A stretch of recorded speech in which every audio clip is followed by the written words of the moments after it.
प्यारे बच्चों, 12th physics video में आप सभी का स्वागत है। आज हम देखेंगे बिंदु आवेश के कारण विद्युत क्षेत्र। कल हम डिस्कस कर चुके थे कि विद्युत क्षेत्र क्या है, विद्युत क्षेत्र की अवधारणा पिछले वीडियो में हम डिस्कस किए हैं। तो आज देखेंगे बिंदु आवेश के कारण विद्युत क्षेत्र। तो बिंदु आवेश के कारण विद्युत क्षेत्र क्या होता है, देखिए इसको एक सॉल्व करते हैं, प्रूफ करते हैं।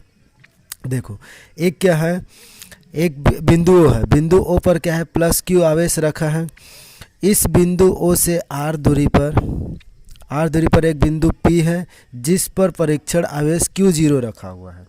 परीक्षण आवेश क्या है, आप जानते हो कि परीक्षण आवेश एक धन आवेश होता है जो कि अत्यंत अल्प होता है, जो स्रोत आवेश को क्या करता है, स्रोत आवेश को स्रोत आवेश को कोई प्रभाव नहीं डालता है, इफेक्ट नहीं डालता है, ऐसा होना चाहिए। मतलब एकदम अल्प आवेश होना चाहिए इसमें Q0। तो फिर जीरो लिखा है मतलब एकदम थोड़ा सा आवेश। ओके, तो देखो क्या लिखेंगे इसको, माना बिंदु ओ पर, माना किसी बिंदु ओ पर प्लस क्यू आवेश रखा है।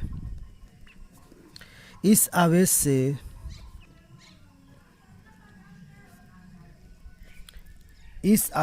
आर दूरी पर, ठीक, तो यहाँ से आर दूरी पर ले लेना, ये आर दूरी पर एक बिंदु P है, आर दूरी पर एक बिंदु P है जिस पर विद्युत क्षेत्र ज्ञात करना है। ठीक है, हमें इस बिंदु पर इस आवेश के कारण, प्लस क्यू आवेश के कारण हमको क्या निकालना है, विद्युत क्षेत्र। इसका एरिया कहाँ तक है, विद्युत क्षेत्र, तो हमको विद्युत क्षेत्र ज्ञात करना है। ठीक है, तो क्या करते हैं, माना, ठीक है, अब रख देते हैं माना बिंदु P पर एक परीक्षण आवेश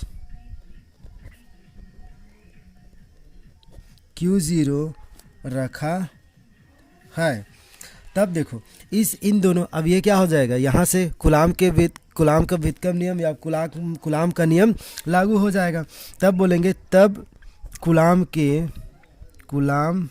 के नियम से Q0 आवेश, इस आवेश पर लगने वाला, इसके कारण इस पर लगने वाला बल, तो Q0 आवेश पर लगने वाले बल का, ठीक है, तो लगने वाले बल का परिमाण, तो परिमाण क्या हो जाता है, F is equal to 1/4πε0 into, देखो एक Q है जिसमें क्या लेते थे, Q1 और Q2 लेते हैं, तो इसमें क्या लेंगे हम, Q लिए हैं प्लस Q और Q0 लिए हैं, तो Q और Q0 अपन R का स्क्वायर। इसको हम इक्वेशन फर्स्ट दे देते हैं, राइट।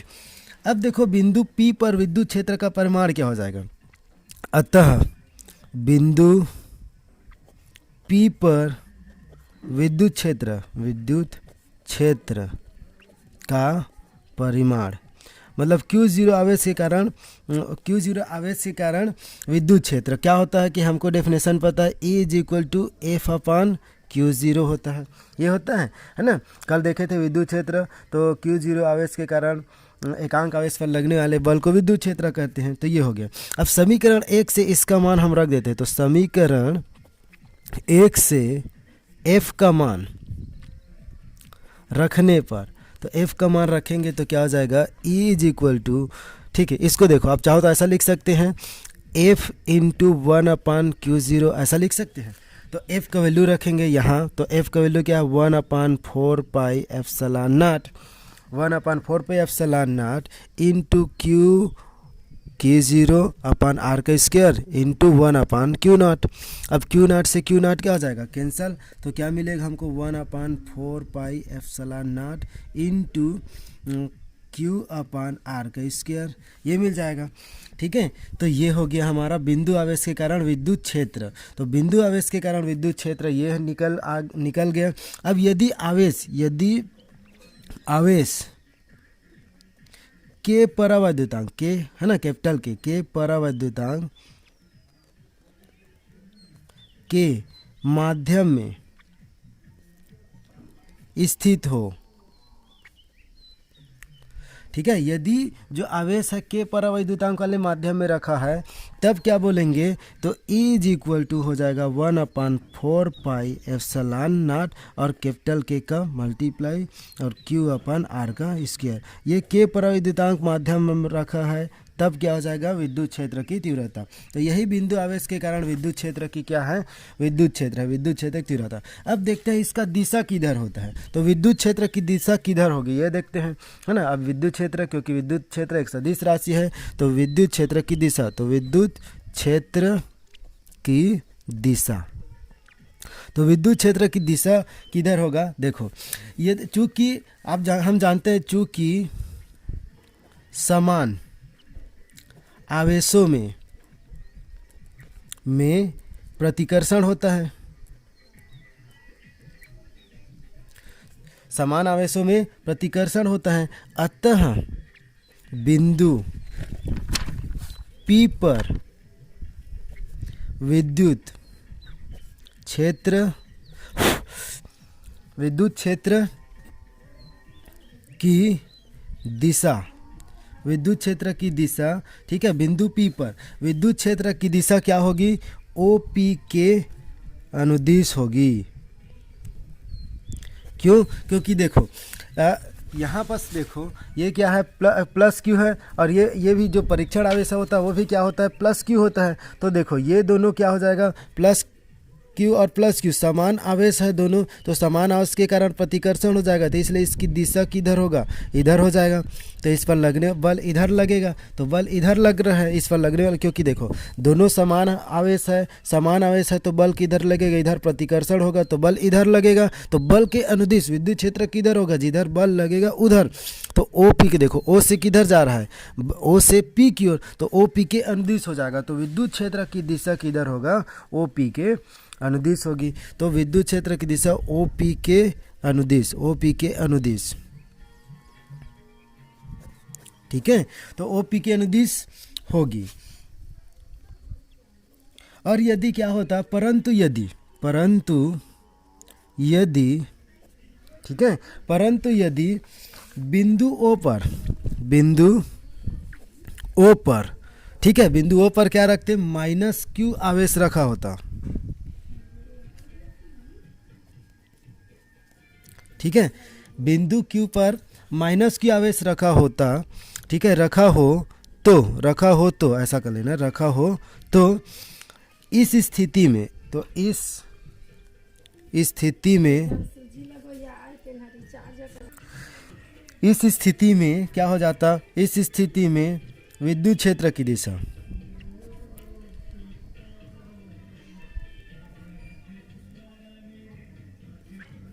PO के अनुदिश होता। ओके, क्यों, क्योंकि देखो अब एक परीक्षण आवेश लिए हैं हम, ये क्या है, O पर -Q ये होता, तो -Q होता, इससे R दूरी पर हमको क्या निकालना होता, R दूरी पर एक बिंदु P है जिस पर परीक्षण आवेश Q0 रखा है।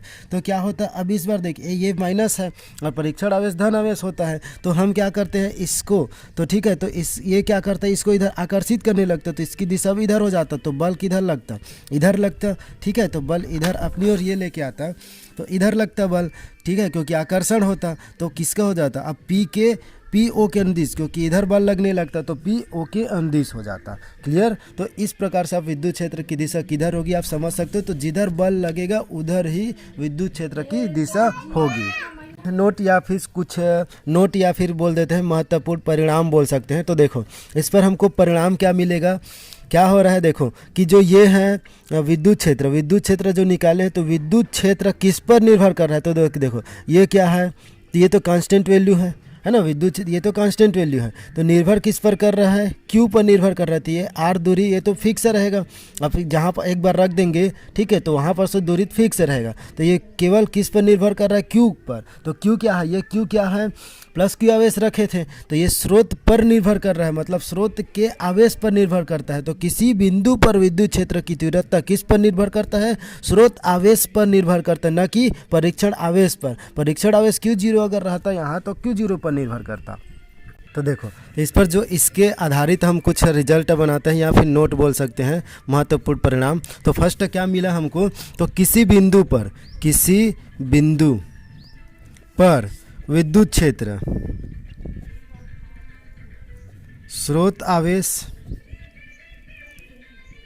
के परिमाण पर निर्भर करता है, न कि परीक्षण आवेश के परिमाण पर। ठीक है, क्योंकि ये स्रोत, ये क्यों आवेश क्या है, ये स्रोत आवेश का है ना, तो परीक्षण आवेश के परिमाण पर निर्भर नहीं करता। देखो दूसरा, इसमें आप देखें दूसरा क्या मिल जाएगा हमको रिजल्ट, यदि स्रोत आवेश होता है, यदि स्रोत आवेश धनात्मक है, पॉजिटिव है तो इसकी दिशा आवेश से बाहर की ओर त्रिज्यीय दिशा में होगी।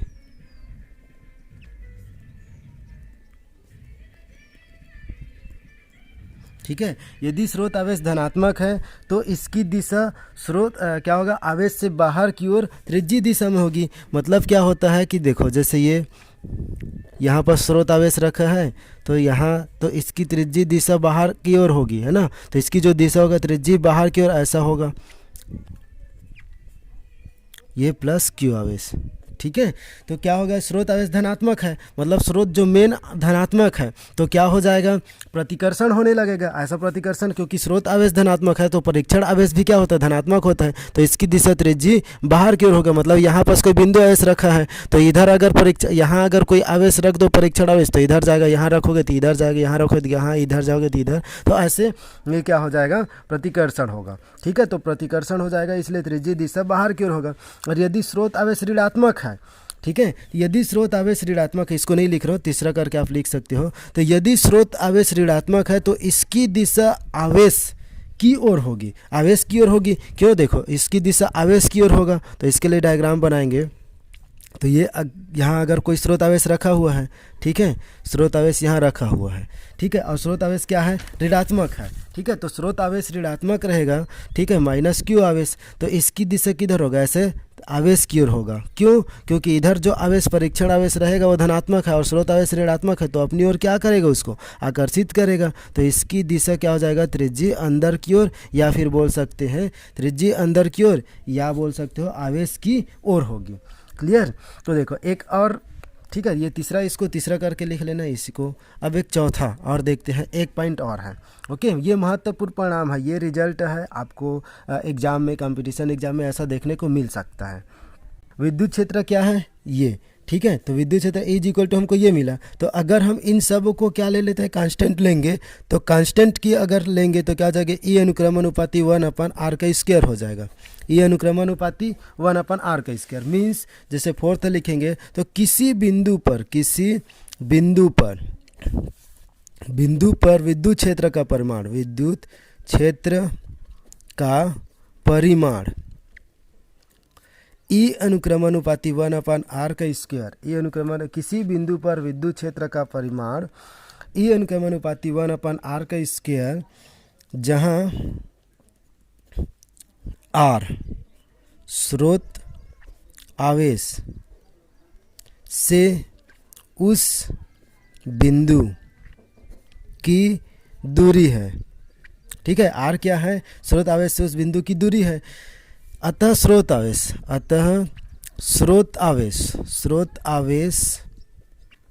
हम बोल सकते हैं, अतः स्रोत आवेश से समान दूरी पर स्थित सभी, ठीक है, स्थित सभी बिंदुओं पर विद्युत क्षेत्र का परिमाण